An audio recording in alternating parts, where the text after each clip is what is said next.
Hey there everyone, welcome back. Today we are in Tulsa, Oklahoma. We're at Tulsa RV. We're going to look at this Northern Spirit by Coachmen. This is the 2764 RE. Let's take a look.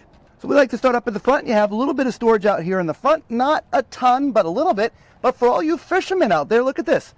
There is fishing pole storage. And that's what they made it for. A little sign, fishing pole storage. Nice. So that's really nice. Manual crank down jacks. If you look up, there's an awning that starts here at the very front and goes all the way to the door here, sorry. You got a Lippert solid step. You do have your suspension, your axles are slightly further apart, so a little bit more stability driving down the road. There is a little outdoor area here, TV, and some cabinets. I can't open it all the way because of the RV next to us. All right, moving around to the back. Here's a spot for a pet leash. Now we can't go all the way around, so we'll go to the other side in a second, but there's not a ladder mounted permanently here, but you do have the Lippert on-the-go ladder system. It is pre-wired for Furrion backup camera as well. So let's go to the other side. All right, so here we are on the back of the other side, and we're going to continue on. You get a better look at the axles there, how they're spread apart a little bit more. Okay. Love that. Yep, power connections there, TV and satellite if you want. Your city water connection, your black tank flush, all right there. And I believe that is a port for a little shower, okay? Sewer connections right there. Moving forward, this is where you would fill your water tank on board if you want to carry water with you. And the other side of that pass-through storage. Let's take a look at the numbers, Lisa. This is a gross vehicle weight of 9,000 pounds and a cargo carrying capacity of 1,880 pounds. So coming around to the front, your spare tire is mounted up here, okay? Put 2 batteries, 2 20-pound propane tanks, and an electric jack to get it off your tow vehicle. Let's go look at the inside. We want to thank Larry and Jacob for having us here at Tulsa RV, and if you see one of the RVs here that you love, make sure you give them a call, 918-234-0000, and make sure you tell them the tall man sent you. We've never looked at this model before, and we feel this is a really cute floor plan, guys. I love this floor plan. This travel trailer isn't gigantic.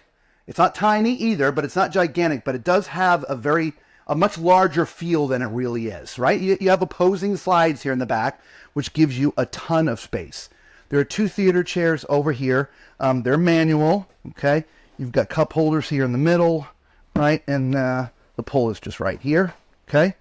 Right, and they're comfortable. You've got a little nook over here for storing things, right? And a top as well, a little tabletop. To my right is where the TV is. That's a 50-inch TV with a fireplace beneath, spot to put your cable box or whatever you want to put there, and some cabinetry flanking it left and right. Obviously, the only thing I don't like, I hate to have to look to the right to watch TV, right? So it is on a swivel, and so you can, move it and do that to it, which isn't actually, you know what? That's not too bad, Lisa. You're sitting here, that's pretty good. Yep, not bad at all. So the dinette is a traditional RV dinette that seats 4 people. That table is on poles. It comes off the poles, and the table can drop down to that little sort of shelf right there, and that can become a bed. There's cabinetry underneath, okay? And they did have a spot outside to put the leash. So in here, they put a spot to put their food and water. I love that. I love that that's hidden in there, yeah. Okay? And so that, and when we move into the kitchen, as we're going into the kitchen, you see there's a bar here. Yeah, love those chairs too. Right? I think I'm going to sit in one of them. Right? I love this kitchen layout. Look at all the countertop space you have here. I know, it's a big U. It is, yeah.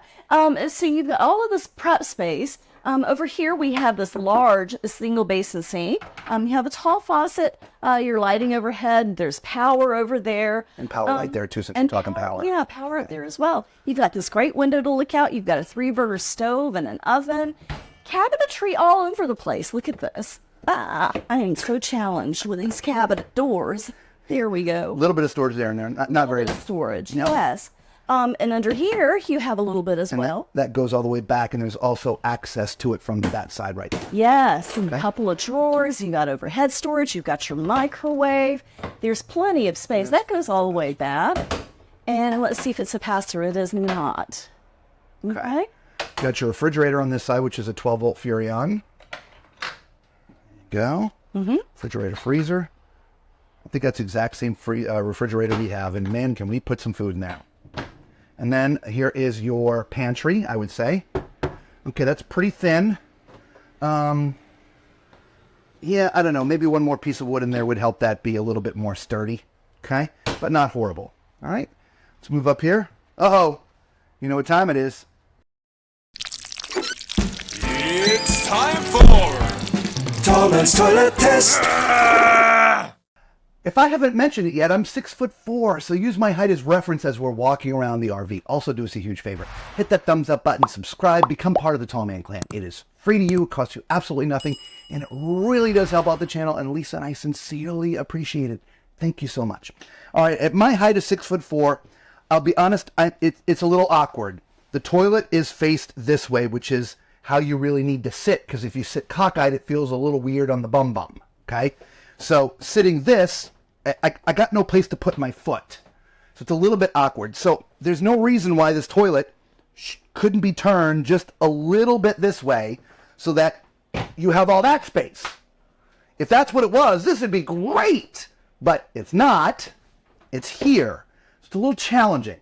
So move the toilet. Just turn it a little bit. It's not going to affect getting in the shower. It's not going to affect the space. Just turn it a little bit. Okay? To my right, you have your sink. A little bit of countertop space, which is great, so you can put out your lotions and potions. There's power for shaving or blowing your hair dry. You got this little cubby here, which is great. Also, a little bit of storage underneath. You've got a gigantic medicine cabinet, all right, and then a place over here for, wow. That just didn't seem to want to come off. I'm not going to pull it, okay? Yeah, they're magnets top and bottom. They're just very strong. Really strong. That's where you put all your towels and things. God, I felt like I was going to rip the door off. Did you feel like me for a change? Yeah, I did. Except I would have ripped the door off. All right, as you see, at my height, I don't have to stand in the bubble. However, I want to be careful because the screws are not recessed here. So if you're any taller than me, you're going to want to be careful of these, okay? You could be every bit of 6'8" and touch the bubble. Outside of that, great shower. Really generous space in here. There's one shelf in here for soaps and things, so it'd be nice if there's a couple of shelves up here in the corner for putting shampoos and things. Okay, I don't know why they don't do that, right? We need shampoo and conditioner. At least Lisa does. I don't. I'm follically challenged, but still, I still have shampoo. Outside of that, it's a generous shower, and in the glass, I would use a retractable door.